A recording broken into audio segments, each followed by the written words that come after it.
महत्वाची मोठी बातमी बुलेटिनच्या सुरुवातीलाच रशियाचे राष्ट्राध्यक्ष व्लादिमीर पुतीन 2 दिवसांच्या भारत दौऱ्यावर आलेले आहेत। पुतीन आज आणि उद्या असे 2 दिवस भारत दौऱ्यावर आहेत। उद्या पुतीन पंतप्रधान मोदींना भेटणार आहेत। पुतीन यांच्या आगमनाआधी भारत आणि रशियामध्ये अनेक महत्वाचे करार देखील होत आहेत। संरक्षण करारासह अनेक महत्वाचे करार सध्या या 2 देशांमध्ये होत आहेत।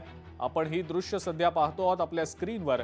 पालम एअरपोर्टवरची ही दृश्य आहेत आणि या एअरपोर्टवर पुतीन यांचं विमान लँड होत आहे आणि त्यांच्या स्वागतासाठी स्वतः पंतप्रधान नरेंद्र मोदी पालम एअरपोर्टवर काही वेळापूर्वीच दाखल झालेले। उद्या पुतीन आणि मोदी यांची भेट होणार आहे आणि या भेटीमध्ये अनेक महत्त्वाच्या द्विपक्षीय मुद्द्यांवर चर्चा होईल। सोबतच अमेरिकेनं व्यापारी करारांच्या संदर्भात जे निर्बंध सध्या भारतावर लादलेले आहेत त्या निर्बंधांच्या अनुषंगाने काही चर्चा होते का हे देखील पाहणं महत्त्वाचं असणार आहे।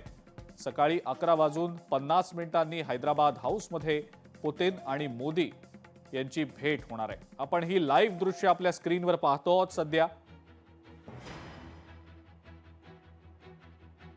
रशियाचे राष्ट्राध्यक्ष व्लादिमीर पुतीन यांचं विमान पालम एअरपोर्टवर लँड झालेलं आहे।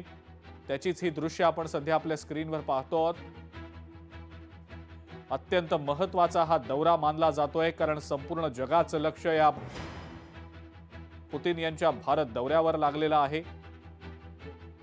भारत आणि रशिया या 2 देशांमधली ही दीर्घकालीन मैत्री आणखी सुदृढ करण्याच्या अनुषंगाने आजच्या आणि उद्याच्या अशा 2 दिवसांमध्ये अनेक महत्त्वाचे वेगवेगळ्या विभागांमधले करार होत आहेत।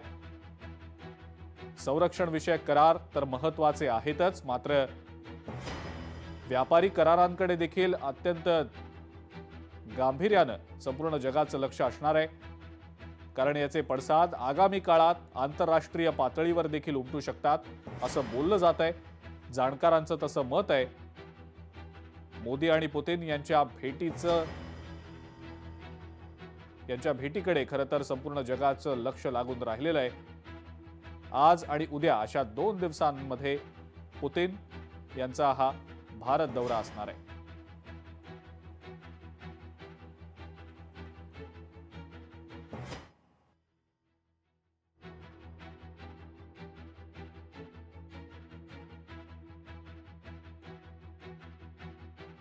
मोदींची भेट घेणार आहेत।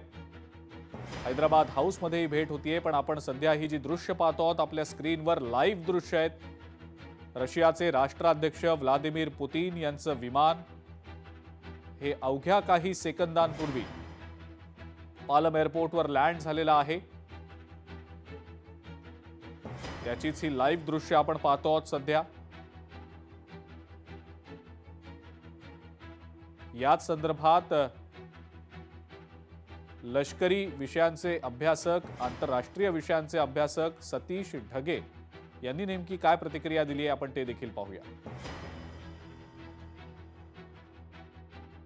भारत आणि रशिया यांच्या दरम्यानची ही जी अॅन्युअल समिट त्या ठिकाणी होणार आहे आणि त्या अनुषंगानं पुतीन हे भारताला येत आहेत। अत्यंत महत्वाची ही व्हिजिट भारताच्या अनुषंगानं रशियाच्या अनुषंगानं पण मी म्हणेल संपूर्ण जगाचं आणि त्यातल्या त्यात अमेरिका असेल, पाकिस्तान असेल, चायना असेल, युरोपियन युनियन असेल, सौदी अरेबिया असेल, संबंधित कोणाचा डिफेन्सशी संबंधित तर कोणाचा जो आहे व्यापाराशी संबंधित आणि भूराजकीय दृष्टिकोनातून नेमकं या चर्चेमध्ये काय होतं हे पाहण्याकडे त्यांचा विशेष कल असणार आहे।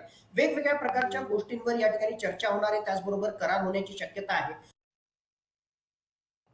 तर आपण दृश्यांमध्ये पाहतो आहोत सध्या पुतीन यांचं विमान हे पालम एअरपोर्टवर दाखल झालेलं आहे आणि त्यांच्या स्वागतासाठी स्वतः पंतप्रधान मोदी पालम एअरपोर्टवर आलेले आहेत। आपण त्याची देखील दृश्य काही वेळापूर्वी पाहिलेली होती। पंतप्रधान मोदींची जी गाडी आहे त्यांचा जो ताफा आहे तो दाखल झाला होता पालम एअरपोर्टवर आणि ही लाईव्ह दृश्य थेट दृश्य आपण सध्या पाहतो आहोत लोकशाही मराठीवर। रशियाचे राष्ट्राध्यक्ष व्लादिमीर पुतीन यांचं भारतात आगमन झालेलं आहे। त्यांचं विमान लँड झालेलं आहे। उद्या पुतीन आणि मोदी यांची महत्त्वाची बैठक पार पडणार आहे। अनेक द्विपक्षीय मुद्द्यांवर यावेळेला बैठकीमध्ये चर्चा होईलच, मात्र महत्त्वाचं ते म्हणजे संरक्षण विषयक जे करार आहेत जे रशिया आणि भारतादरम्यान होत आहेत त्या करारांकडे संपूर्ण जगाचं लक्ष असणार आहे, कारण भारत आणि रशिया या दोन देशांमधली दीर्घकालीन जी मैत्री आहे ती दृढ करण्याच्या अनुषंगानं अनेक महत्त्वाचे करार आज आणि उद्या केले जाणार आहेत। पुतिन यांच्या उपस्थितीमध्ये सुद्धा काही महत्त्वाचे करार भारत आणि रशिया दरम्यान होणार आहेत। हे नेमके कोणकोणते करार आहेत या संदर्भातल्या अपडेट्स आपण सातत्यानं घेणारच आहोत। मात्र आपण ही लाईव्ह दृश्य सध्या आपल्या स्क्रीनवर पाहतो आहोत। रशियाचे राष्ट्राध्यक्ष व्लादिमीर पुतिन यांचं विमान पालम एअरपोर्टवर लँड झाल्याची ही दृश्य। लोकशाही मराठी ऐका, पहा, जागरूक रहा।